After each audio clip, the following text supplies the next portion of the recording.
Baiklah, saya akan menjelaskan mengenai studi kasus. Studi kasusnya adalah pengolahan data pasien pada suatu rumah sakit rujukan COVID.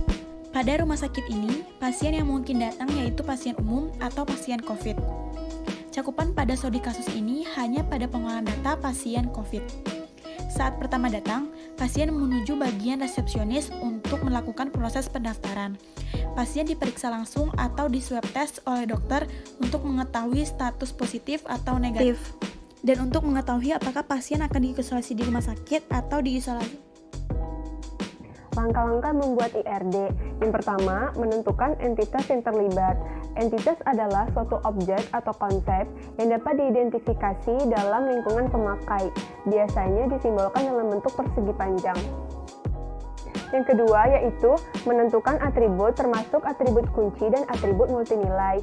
Atribut berfungsi untuk mendeskripsikan karakter dari entitas. Biasanya disimbolkan dalam bentuk elips atau oval. Di sini kita menggunakan 3 atribut yaitu atribut kunci dan atribut multinilai. Atribut kunci digunakan untuk mendeskripsikan karakter suatu entitas secara unik dan berbeda. Biasanya disimbolkan dalam bentuk elips atau oval dengan tulisan yang digaris bawahi. Sedangkan atribut multinilai adalah atribut yang memiliki sekelompok nilai untuk setiap entitas. Biasanya disimbolkan dalam bentuk elips atau oval berganda. Yang ketiga, identifikasi relasi antar entitas. Relasi menunjukkan adanya hubungan di antara sejumlah entitas yang berbeda, biasanya disimbolkan dalam bentuk diamond. Yang keempat, menentukan kardinalitas relasi. Di sini kita menggunakan kardinalitas one, many, dan one and more. Yang kelima yaitu membuat IRD secara utuh. Entitas dan atribut dihubungkan dengan garis, sedangkan entitas dan entitas dihubungkan dengan relasi. Pada pembuatan IRD terdiri dari beberapa tahap, yaitu tahap pertama pembuatan entitas. Entitas sendiri disimbolkan dalam bentuk persegi panjang. Pada studi kasus ini terdapat 5 entitas, yaitu yang pertama pasien, yang kedua perawat, yang ketiga dokter, yang keempat kamar, dan yang kelima obat. Pada tahap kedua yaitu penentuan atribut, atribut kunci, dan atribut multinilai. Atribut ini biasa disimbolkan dalam bentuk oval, atribut kunci disimbolkan dalam bentuk oval dengan tulisannya di garis bawahi, dan atribut multinilai biasa disimbolkan dalam double oval atau double elips. Entitas yang pertama yaitu pasien memiliki 3 atribut, 1 atribut kunci, 1 atribut multinilai, yaitu pada atribut nama pasien, jenis kelamin, status COVID, pada atribut kunci ID pasien, dan atribut multinilai alamat pasien. Entitas yang kedua yaitu perawat memiliki 2 atribut, 1 atribut kunci, 1 atribut multinilai, yaitu pada atribut nama perawat, jenis kelamin, atribut kunci ID perawat, dan atribut multinilai alamat perawat.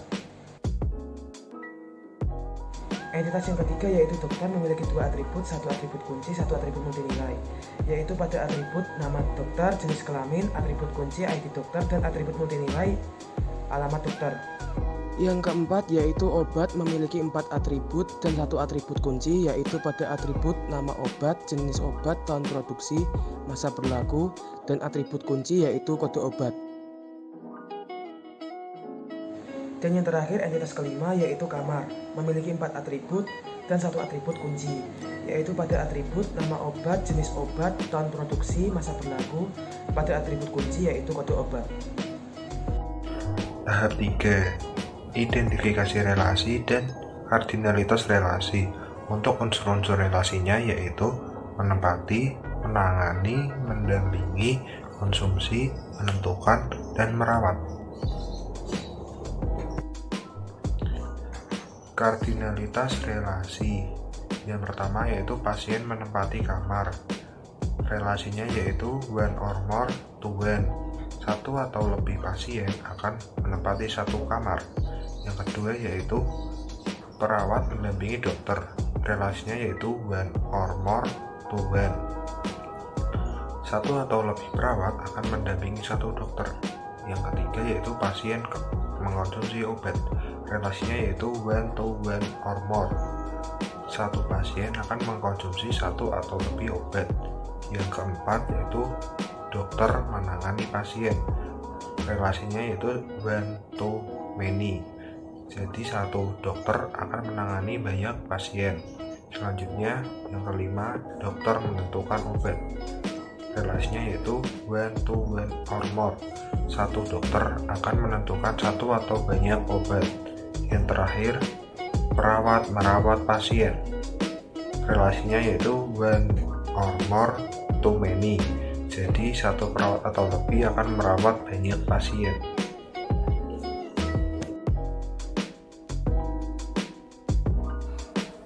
Setelah kita melakukan 3 tahap tersebut, selanjutnya kita akan menggambar ERD. Yang pertama, kita akan menggambar entitas terlebih dahulu. Di sini kita memiliki 5 entitas, yaitu dokter, perawat, pasien, obat, dan kamar. Kemudian tambahkan atribut pada masing-masing entitas. Contohnya di sini yaitu entitas pasien. Pasien memiliki 5 atribut, yaitu ID pasien sebagai atribut kunci, nama pasien, alamat pasien sebagai atribut multinilai, jenis kelamin, dan status COVID. Lalu kita akan menghubungkan satu entitas dengan entitas lain dengan relasi. Di sini kita memiliki 6 relasi, yaitu dokter didampingi perawat, dokter menentukan obat, dokter menangani pasien, perawat merawat pasien, pasien mengkonsumsi obat, dan pasien menempati kamar.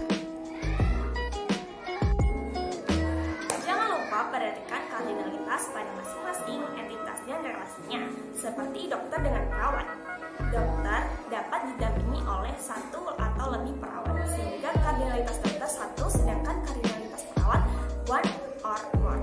Nah, cara membacanya, satu dokter dapat didampingi satu atau lebih perawat, sedangkan perawat dapat mendampingi satu dokter.